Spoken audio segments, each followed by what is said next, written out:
What we try to highlight in the paper is that there are a lot of challenges with this, that it's impossible to rank people from the poorest to the richest. I mean, that's just a crazy idea that you could get anywhere near doing that. We've shown in other pieces of work that we've done on the proxy means test, and we should say that the social registries use proxy means tests, that these are highly inaccurate mechanisms for identifying the well-being, whether it's income or consumption of people. So you can't rank them, and we show in the paper graphs showing how silly this is, and they're just, in the end, inaccurate and arbitrary. And the question is, do you want to use a methodology that is inaccurate and arbitrary to actually not just target people or select people for one program for the poor, but actually for every program that you're doing in the country?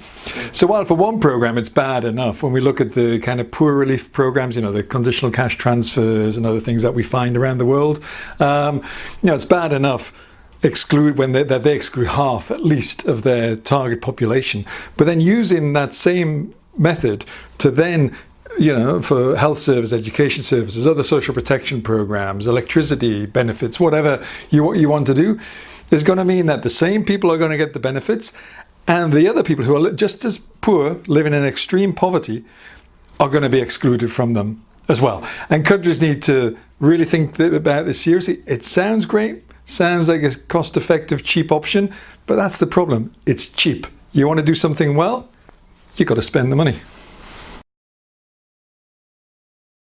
I think we need to work at two different levels on this. One is the higher, more sort of ideological level. Many of these social registries are embedded within a neoliberal ideology where social protection programs, you aim to spend as little as possible, target them at the very poor, and therefore you can have less taxes.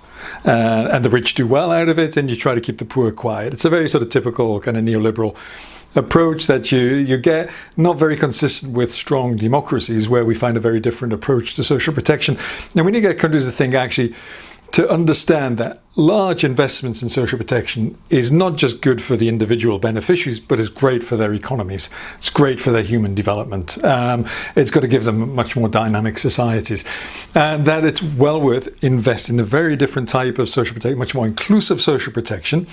And for these kind of inclusive social protection, where you have more conventional programs that you find in developed countries and many middle-income countries, like old age pensions, child benefits, disability benefits, all of which are in individual entitlements and employment benefits, for example, that you don't need a social registry for that. We know how to deliver those. If developed countries thought that they needed a social registry or an anti-social registry to deliver this program, we'd have done it years ago. But we don't, because we know how to deliver these simple programs that actually are really, really effective. That's at the one level. That's a very big change in thinking for many countries.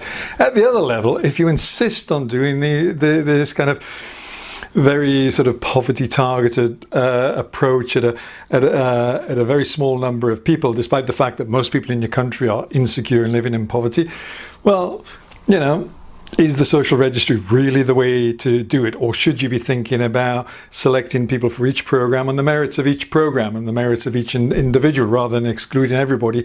And do you need to rather invest a lot more money in making your selection process better? The point is, if you're going to target the poor, you've got to spend a lot of money to do it well. The social registry is about spending very little money, and as a result, you get very bad results. You want to do it well or better?